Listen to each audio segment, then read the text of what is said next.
Hey everyone, here is our first community AMA. I'm going to go through questions that were asked in our Slack community. If you want to ask questions for the next AMA, go to limitless.ai/community. All right, first question is from John about shipping. Everyone's really excited to receive their pendant, which is a great place to be, but the shipping timeline you provide is not enough for many waiting customers. More transparency. All right, so here is our shipping timeline. We are right on track to hit our goal of getting all of the orders for Black and iOS in US and Canada done by March 10th. Today is March 6th. We just shipped out 4,700 pendants, so feeling really good about that. And obviously going forward, if you are in the US and Canada and order Black and iOS, we will be much more responsive in shipping to you. The main reason why it's taken so long and it's been so laborious and we haven't been able to give you as much transparency is these orders have come through a Stripe checkout page, not through our Shopify store. And many folks have ordered months ago, some of you years ago. And so we send you an email to ask for shipping confirmation, make sure the address is right. And that's caused a lot of manual updates. We also recognize that many of you expect the kind of shipping experience you have with Amazon or other e-commerce sites. That's where we're going to go toward, and you'll have much better clarity on shipping going forward. But for the most part, if you've ordered and you're in this category, this is the vast majority of our users, you'll be already, the pendant is already on the way to you. Next row, this is folks in Europe where we have special compliance and regulatory requirements we need to meet. The main requirement here is a sticker on the box that is required. Otherwise, customs will not ship it, or customs might send it back and will not reach your doorstep. Our original plan was to get this down in Q1 by the end of this month, but that is not going to happen. So our best guess is going to be April. Still not 100% confident this is going to be possible given the regulatory requirements, but we're doing everything we can to hit the April goal that we've set for ourselves. Then we've got a bunch of other countries that require some compliance requirements. That's right now scheduled for Q2, Q3. That might be much sooner. We honestly just haven't gone through all of the paperwork for all of these countries because the order volumes were quite low, but they are absolutely on our list. We're just prioritizing the ones where we got the higher order volume. Next big one is Android. We're very excited to deliver an Android app that is going to it's currently planned for sometime in Q2, Q3. I think it'll probably be on the earlier end, but I can't make any firm commitments until we're much closer to that. Our plan is to really bake most of what we've done for the iOS app. It's built in React Native, so building it in Android is relatively straightforward. The only complexity comes around Bluetooth connections and making sure that is as reliable as the folks who have been using our product with the iPhone. White and Iridescent is still on the roadmap. I will be getting samples of that relatively soon, and I will share them with you all when I get them. This is still very speculative in terms of the timing, but our best guess is Q2, Q3. I'll just tell you right now, transparently, it is very possible we decide not to do these colors and we postpone them indefinitely. We've had many folks who've ordered them originally switch over to Black, and they've been very satisfied. That is not 100% certain that we will be doing these colors, but we are continuing to work toward them. And if we feel like we can build a product and ship a product we feel really good about, we will do that. The least likely colors to ship will be, these have been the ones that were ordered the fewest, and we have not met our minimum quantity for production. So if you've ordered blue, green, lime, pink, or purple, I highly recommend you switch to Black. And maybe if you're really excited about Iridescent or white, you can do that. All right, so that was question one. Question two is around our feature roadmap. What are the 60, 90-day plans for the app, and some specific questions? So let me go, we have ahead of this AMA, Jay, our CTO, and myself went through and cleaned this up. This is our roadmap. If you go to roadmap.limitless.ai or feedback.limitless.ai/roadmap, you'll see this view, which is now freshly updated. It was quite out of date. And we've listed a bunch of things we've shipped in order of the number of votes they got. Speaker diarization or voice identification speaker diarization was a very popular request. We have that implemented in the pendant. You can record a little snippet of your voice and it will identify you going forward. We have an iPhone app. It's in the App Store. Obviously, Pendant, as I just said, is shipping and will be in most people's hands over the next week. Limitless desktop support audio playback. We've shipped, supporting other languages, a bunch more here we've shipped. We want to keep that up to date. Now, the next category is in progress. These are things that are actually in progress. Engineers have built. In many cases, we're actually using and dog fooding every day. We dog food. We have a separate test flight we use internally to dog food these features and bake them. Usually that lags a week or two behind what's out in production in the iOS app that we have in the App Store. But the couple of things I want to mention, the top thing that people are requesting or we're focused on is remembering everyone's name, recognizing a voice. Right now, you can recognize your own voice, but obviously you have other voices in your life, your coworkers, your friends, your family. We want to make that as elegant as possible. We think this is super important for everything we want to do later on. It's garbage in, garbage out. If we don't know who's actually saying something in a particular point, it's very hard for us to do anything useful or for AI to do anything useful with that. So we're really focused on this. We want to nail this. We have lots of approaches that we're taking here that we feel are quite promising, and that's the thing that's currently in progress. The second thing in progress is our API endpoint and integration. This has been something that was highly requested. Obviously, lots of you want to do fun, exciting things with the data you're collecting. And so I'll give you a sneak peek here. I'm going to just go to our internal Slack. And this morning, Colin, one of our great engineers, posted at 8:34. We have an API. So we have a working internal version. This is just him running on localhost. It lets you get the content of the Lifelog out. You can specify dates, include summaries, etc. So we're building a REST endpoint for you to do this. You'll have a token you can use and get access to all of the data you have captured with your Pendant. I know many of you are very excited. I want to show you this is real. We have it working, and it will be out very soon to all of you. Next up is daily action items. So this was the request specifically around daily action items, but I previewed earlier a feature called Daily Gems. We've learned a lot about what works here and what doesn't, and the way we've decided to build this is as daily notifications. We have a couple of pre-canned daily notifications, things like your to-dos or action items. That's one. A daily summary. And one of my personal favorites, how could I be better? That looks at the context of everything you captured the day before. And in the morning, you get a notification that sort of summarizes and answers those prompts. It does that for you offline, so you can just glance at it quickly. You don't have to wait for the AI to generate. And so those will be the defaults. And then we also let you customize them. So you can write any prompt you want and test it out on some data that you have. And if you really like it, you can actually schedule it to happen every day. So every morning you wake up, you'll get this beautiful push notification pointing you to your custom prompts for the things that you want. And that is currently in progress. A pretty cool feature. I think people are really going to love this. Unlike other large language models like ChatGPT, if you ask the same question multiple days in a row, you don't get much of a different answer. But with the data you collect with the Pendant, it's quite interesting. So we think this will be one of people's favorite features.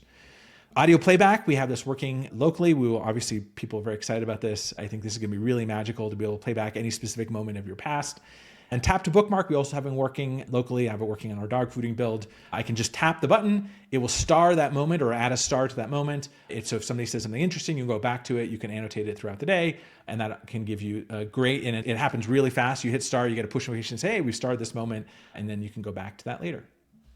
So that's the stuff that's currently in progress. A couple other things that's not here, but we'll keep this up to date as we make progress. The things, as I mentioned, coming soon, Android app. We have exciting plans for that. And then another one is the Find My feature. Obviously, we know the Pendant is very small, easy to lose, and we have built into the hardware the capability to use Apple's Find My network. We have to just finish implementing that in the firmware and software so that you can find it using the Find My network. So that is coming soon. The next category of things are under consideration. So these things we may or may not do, and likely if we do them, they'll be at some point this year. So it's trying to give you some broad sense of what's coming. We don't want to commit to things too firmly because we want to maintain feedback. We want to maintain flexibility. So if your feedback comes in and you like a particular thing I'm talking about, go in here, upvote it at feedback.limitless.ai. That will have a big influence on us and how we prioritize. We want to maintain flexibility so we can be responsive to your feedback. Right now, the biggest things that we have on our backlog that we're considering, Ask AI anything. You currently can do that on the Pendant, obviously, and in the iOS app. There's lots of things you capture on your Mac that today, or on Windows or web, that you would want to ask AI of. So we have a view and implementation of consolidating all of that work to be able to capture things on your Mac and your Windows, the web app, as well as the stuff you capture through Pendant. And also you'll be able to capture on your iPhone app without the Pendant. Next up this is a big one. We will implement capturing your screen. We have obviously spent a lot of time on this in the past with our Rewind product. We think it's going to be an amazing addition to your Lifelog to capture everything on your screen and be able to use that in a way that allows you to ask questions of the things you've read, things you've written. That is a great complement to things you're saying, things you're hearing with the Pendant. So we are going to do this. It's going to happen. We've built an early prototype of how we consolidate all this. I don't want to give you a date because I don't want to overpromise and underdeliver, but the early work we've done in this work, and Jay, our CTO, has really led this effort, has been really promising, really exciting, and it feels we're finally bringing all of these work streams that we've been working on now for almost 5 years, actually over 5 years, together in one consolidated product. Ability to edit transcription is under consideration, automatic meeting detection, transcript search. You can search today on your Pendant recordings, but not quite yet on everything else. Show me hitting patterns in my life. I think Ask AI solves this nicely, but we're keeping this on here. Meeting video is going to be related to screen capture. More context, different sources of data. If you want other places for us to integrate, go ahead and comment here and upvote. Exporting audio is also going to be something we're considering. And then the thing I'm also really excited about is HIPAA compliance. We think it's not just a great thing to do to make sure that our internal processes are protecting your data to the standards of HIPAA, but we also know a lot of doctors and patients want to use the Pendant to provide better care and to receive better care. I know many of you have probably been to the doctor and it goes by quickly and you don't quite remember what they said. And similarly, oftentimes if you go to the doctor, they may be spending a lot of their time typing notes on what you're saying, and really it'd be much better for them to pay attention and focus on you and have a Pendant capture everything for them. So that's another thing we are seriously considering. Take a look if there's a bunch of other things in the future column we've added here that we have no current plans and we're not currently working on, but we are also thinking about as the back of our mind. I will mention consent mode is an interesting one. This is something we had announced and talked about earlier, and has been actually the top question we've gotten about consent mode is, can I turn it off? It seems like a lot of users don't want consent mode. Now, obviously, we recognize that we have an obligation to respect the privacy of not just the wearer of the pendant, but the people they interact with. We really care about their privacy as well. But we found actually just asking somebody, hey, this conversation is important to me. I want to remember it. Do you mind if I capture it and I'll share a summary with you afterwards? That works incredibly well. And I've never had a single person now, having worn this for quite a while, who said no. And I think there's a way, I think we had a lot of perceived concerns around social acceptability of this crazy new idea. And turns out in reality, practice is very different from theory. In theory, we felt like this would be an important thing to prioritize. Right now, it's still on the backlog and most people actually don't want it. That's why it's in the future category. All right. We're getting through this. That is number 2, future roadmap. Hopefully I've answered some of your questions. If there are things on your list that we didn't answer and you want, please submit them. We'll review them, solicit other folks in the community to upvote them. And obviously we want to be responsive to what you want because you're our earliest adopters and we're building a product for you. All right, the next question from Nathan was also around roadmap and predicted releases. Lots of questions here. We have updated this roadmap. Thank you for that feedback. The next question is from Daniel. I'd love to have insight to the best and brightest uses of the product, things I didn't think of. We try to put the most compelling ideas for the best uses of our product directly into the carousel at the bottom of Ask AI. So give you some examples of things you could ask. I'll just read out a few of them that have worked really well for me. We would love your feedback. We've heard now over and over again, users have used the Pendant and Ask AI questions about the things they've captured. We never even imagined were things you'd want and have worked well. So that's really exciting because the underlying large language models are getting better and better. Its capability is also improving. So some of the ones that worked well for me, I asked over a day, I've showed this now a few times, how could I have been a better parent today? How did I show up in my relationships today? This is one of those things that you may not notice in the moment how you're showing up, but with hindsight and looking at the transcript, AI can do a pretty good job of highlighting things you might have missed. Similarly, another one is, what are the top 3 things that happened today that I need to follow up on? So it's looking back and maybe what some of the to-dos I might have missed. How could I have been more persuasive? This is also a really great one for AI to look back at how you're communicating. In your mind, you're trying to communicate something, and oftentimes you might come across as unclear. Maybe you're a little bit meek or you're not actually as confident. And so persuasion is a great way for AI to help you improve, is to look at how to be more persuasive. How could I have been more effective today at work? That's another thing where it looks at patterns of how you've been working and try to highlight those as well. So those are just a few. Love your feedback. Respond in this thread if there are things you've been using the Pendant for that have some really exciting use cases that maybe we haven't even imagined. Doubling down on wanting API support. Yes, as I showed earlier, we have an API coming. How about this earlier question? We had an earlier thread. Let's pull that up here. So this was all about emailing and battery changes. We still have 100 hours of standby. So the change that we updated on our website was, we had previously said 100 hours of battery life. That was unclear to folks. How much of that is standby? How much is that recording? Technically, we still have over 100 hours, depending on how much you record. We felt like the most natural way to communicate this is all-day battery life. Most people, they use the Pendant throughout the day. Even if they're recording every single waking hour, every single minute, it still makes the whole day, and then they charge overnight. So that was a clarification. I think some folks were upset that we didn't announce that more broadly. After shipping, we should have been more proactive on that. So sorry for that. We should have been more proactive.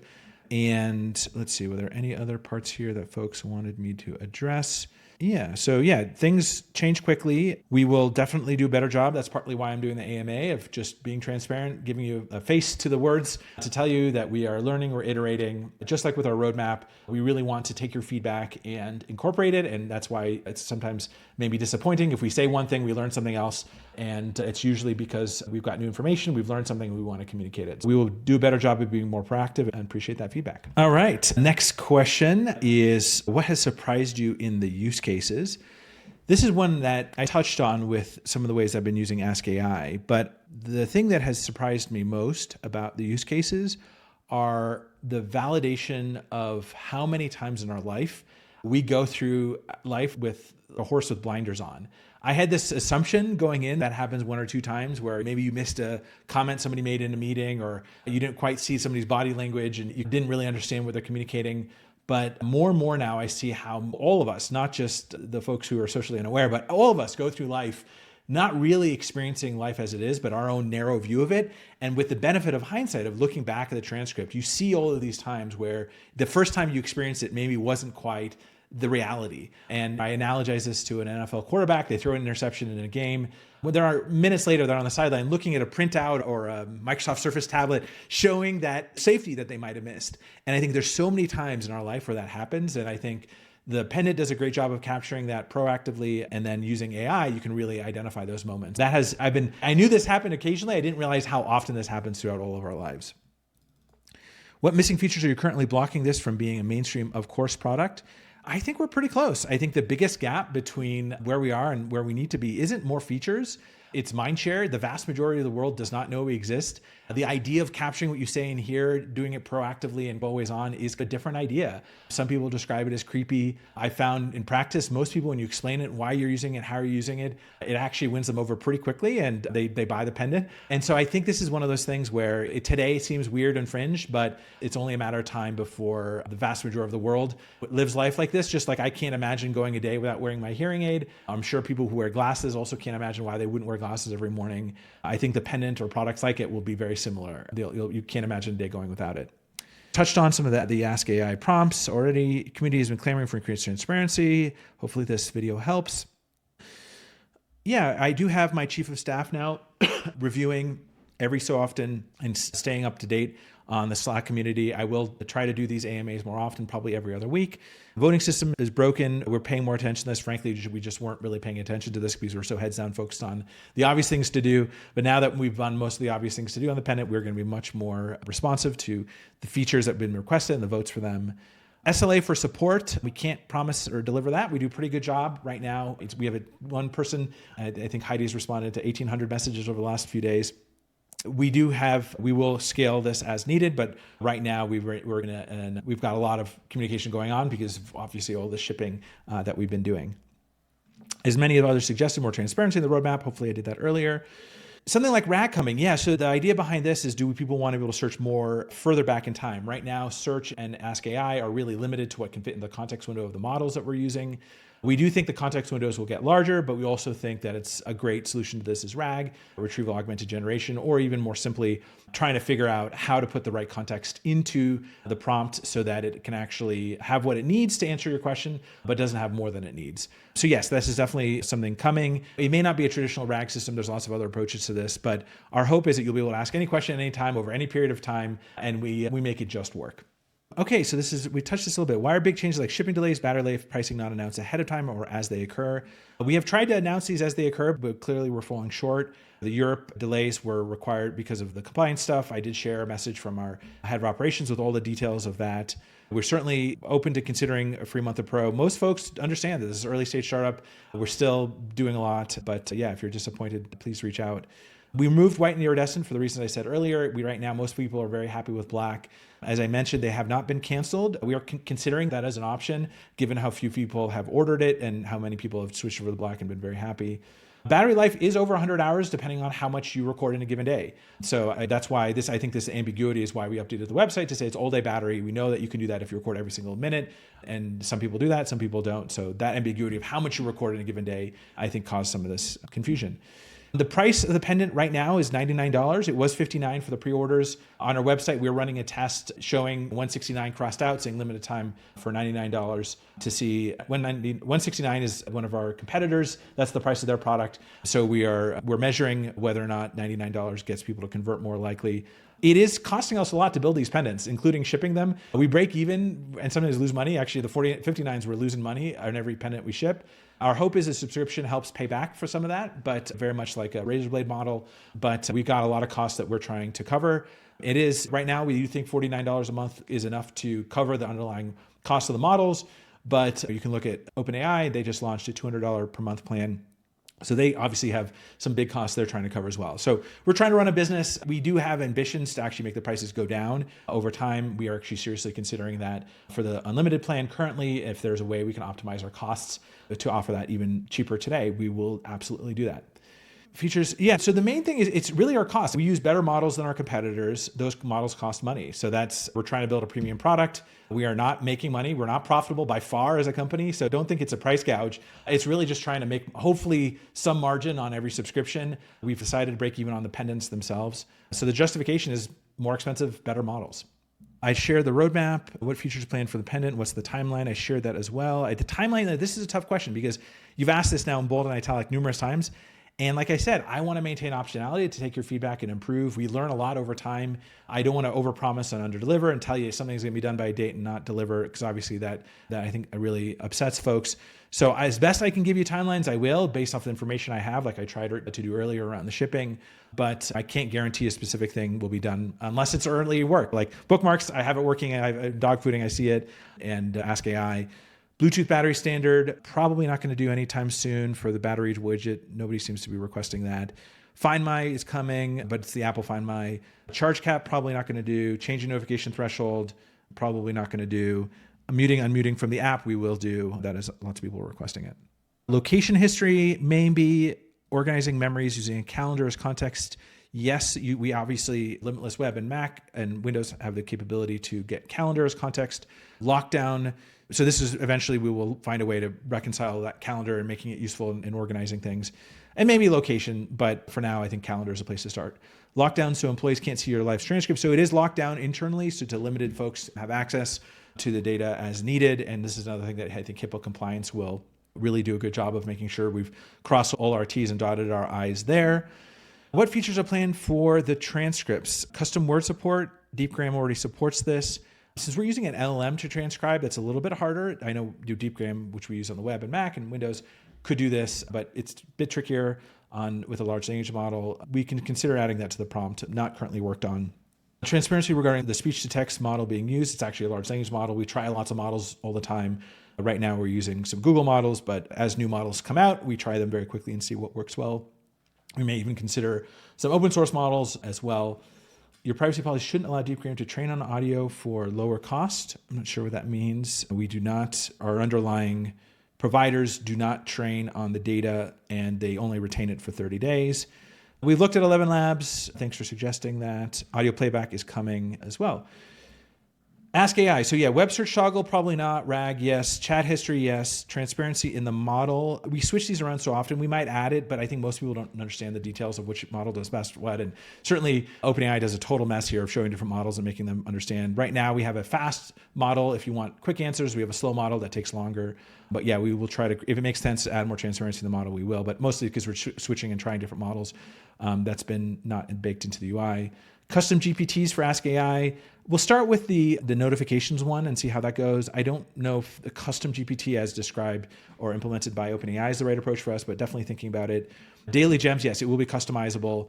Recurring prompts, that's similar. Customization of Ask AI, similar to ChatGPT's personalization. What should ChatGPT? Yeah, so we have this on our roadmap. We're thinking about it. The stored facts table that we learn over time, something that I think could help there. What features are planned for the web app? Web app is was a stepping stone to where we are, in that we will focus most of our energy on improving and innovating around the Lifelog concept, an open microphone that captures everything you say in here. And so we will bring the benefits of the Lifelog to other platforms, not just iOS. And we actually have some early prototypes of that. So that's going to happen this year, being able to take what in the Lifelog, see it obviously on your other devices. We want to, like I said earlier, we're going to do screen capture and OCR. Outlook integration, a lot of people are asking for this, but it's such a disjoint group of folks and they're early adopters that we may do this, currently not in scope, but it's in kind of the future category. Removal of the onboarding button. I'm not sure what that, oh yeah, on the web app. Yeah, and the web app's going to change pretty dramatically over the next few quarters. Yeah, a lot of this stuff will be improved. Better integration with Limitless and Rewind for sure. All right. Why did you decide to prioritize an API and what's the timeline? It will not be a webhook, but that's certainly something we've been thinking about. It will be an API you can call. and you give it a time range, you get what you want, transcripts, summaries, etc. Promise SLA on support. I kind of want to understand more about this. We plan to we respond pretty quickly. This is not a enterprise B2B contract. I think we have exceptional customer support through Heidi. Can you help me understand more why you need an SLA for support? Have we not been responsive enough? Would love to know more. So Dario said on this Hard Fork podcast, if you're trying to make a personal assistant to manage your life or something, we're pretty far from that. From a model that sees every aspect of your life and is able to holistically give you advice and be a helpful assistant to you, I think there's a differentiation within that. The best assistant for me might not be the assistant for other person. I totally agree with this. That's the whole idea. We're building personalized AI. We're capturing the context of everything you've seen, said, or heard. So we will be, at minimum, able to, with the data we have, offer you something that's using the context, where you like to sit on planes, et cetera. But beyond that, even go and do things that you might do for yourself, like drafting emails, doing tasks for you, agentic behavior. So I do think, yes, I think the context is the missing part. The underlying models will get better and better, but with more context, we'll only be able to do this better. I don't think he's wrong. I do think the best assistant might not be the best assistant for me, but he's also running Anthropic, which is like one big, large language model to rule them all. We're building individual personalized AI. So I think we have, even if we might use the underlying models from other providers, I think the context is key. Then it's actually our whole strategy is the context is the moat. And the more context we have, the better we can offer products for you that no one else can. Yeah, thank you for all those questions. Appreciate it. I might change my mind if they're not getting time or at least not subscribe. $230 a year is a lot. I agree, it's a lot. So anything we can do to drive prices lower, we will. And the key constraint is just the model needs to be good enough to deliver the value we want. I did talk about Android and Iridescent earlier. Appreciate this graph, but the price increases are not planned indefinitely. In fact, it's the opposite. We may increase the price on the Pendant just because we lose money, and especially shipping internationally and if we have returns. So the Pendant itself right now is designed to basically break even. Most of our competitors charge substantially more, like I said, $169. But the subscription over time, we hope will drive down. As our costs go down, we're not at all profitable. We want to build a business. We want to be around for a long time. So we need to find a right way to exchange value for the costs. And we try to align our pricing to the value we deliver, but we also have costs we have to cover. Okay, yeah, edit your message, progress in delivering features. I think I talked about that. And then Jay response there. So what other competitors are out there? There's a company called Plaud that you can take a look at. They say imitation is the finest form of flattery. We're quite flattered to see what they've shipped. I do think they've built something quite interesting. Take a look. I think our approach is just fundamentally better. We're really focused on building a high quality premium product. But if you want to look at another competitor, they've sold a lot. They claim to have sold a lot. I have no reason to doubt that's true. Clearly shows that there's a big market out there. So our hope is we deliver a better product, and that the best way to do that is by continuing to listen to your feedback, use that feedback to improve. Thank you again for all of this. I hope this AMA has been everything you're hoping for and more. Again, go to Slack, their Slack community, go to limitless.ai/community to ask questions. I will post a thread for the next AMA. Thanks again.